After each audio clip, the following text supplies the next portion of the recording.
If you have listened to part 1 of my presentation on Project 2025 and have concerns about the impact it will have on our democracy, this short video proposes some steps you can take to hopefully make a difference.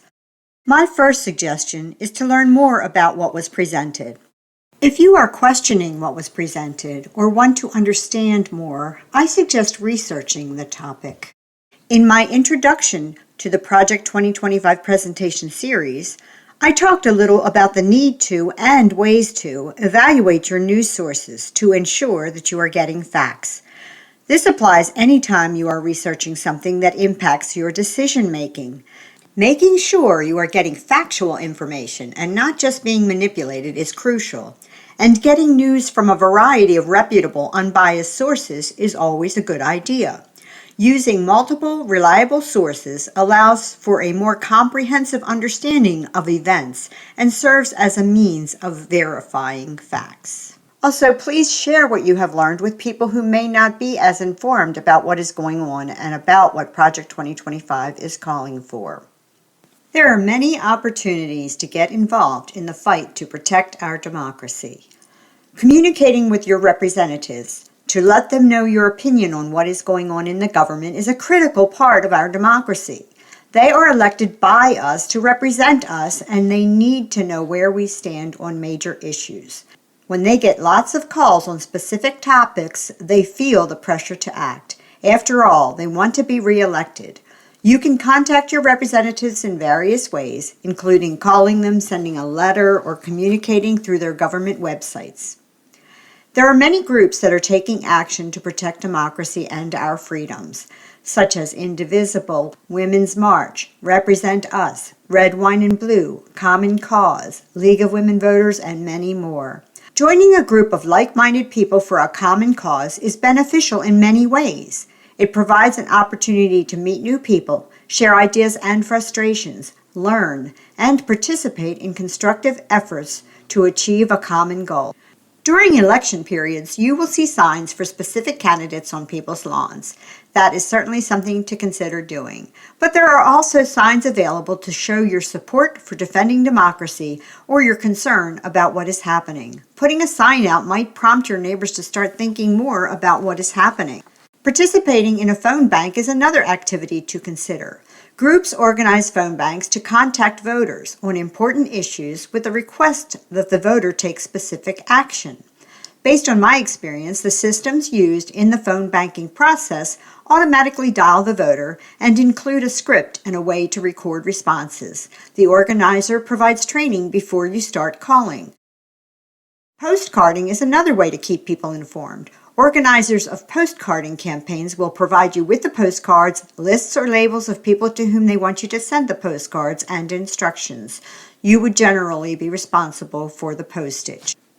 If you can afford it, there are many nonprofits that are fighting to protect our rights and freedoms who could benefit from your financial contribution. Many of the cases against the current administration are being handled by nonprofit groups such as the American Civil Liberties Union and Democracy Forward. Consider joining or initiating a boycott of businesses that are supporting hate speech or that are contributing to efforts that threaten our democracy. Boycotting causes reputational as well as financial damage to the business being boycotted, which causes them to act. The boycott of Disney, the parent company of ABC, for canceling Jimmy Kimmel's show is an example of an effort that was effective. That show's cancellation was tied to something Jimmy Kimmel said that the current administration did not like.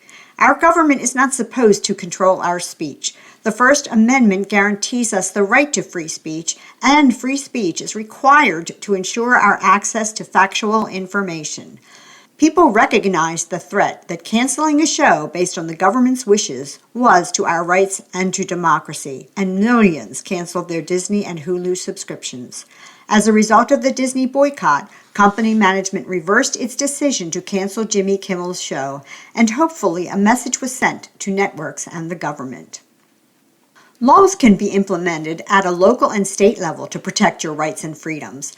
For example, some localities are enacting laws to prohibit law enforcement from entering into agreements with federal immigration enforcement in light of the concern over the tactics being used by ICE. Some states are proposing laws prohibiting all law enforcement, including federal law enforcement, from wearing masks, although I believe the federal government is challenging that. Some are establishing laws to prohibit private prisons in their state. Does your state or locality have those types of protections? If not, you can play a part by contacting your state and local representatives to let them know you would like to see these laws enacted in your state, or by participating in hearings if these types of laws are being considered. And finally, let's talk about protests. People question the effectiveness of a protest, but large protests signal to institutions and your representatives that you don't approve of what is happening. It gives them, hopefully, the courage to take some action.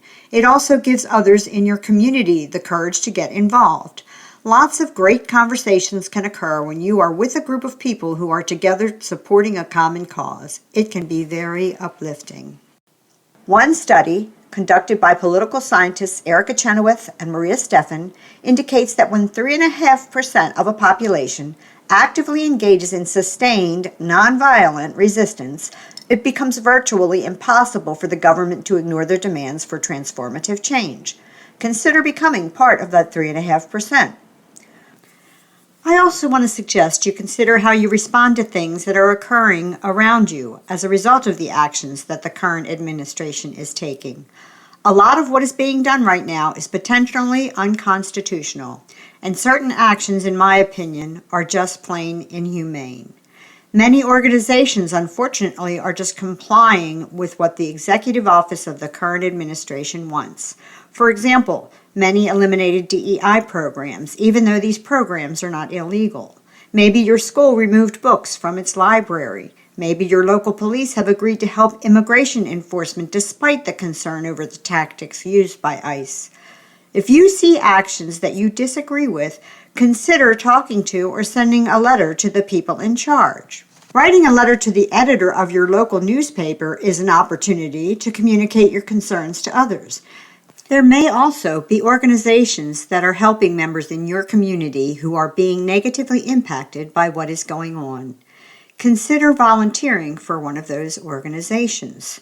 You can see there are a lot of things you can do. I hope you will consider doing at least one of the actions suggested. Democracy is not a spectator sport, and we can all contribute to the effort to save and improve it. Thanks for listening.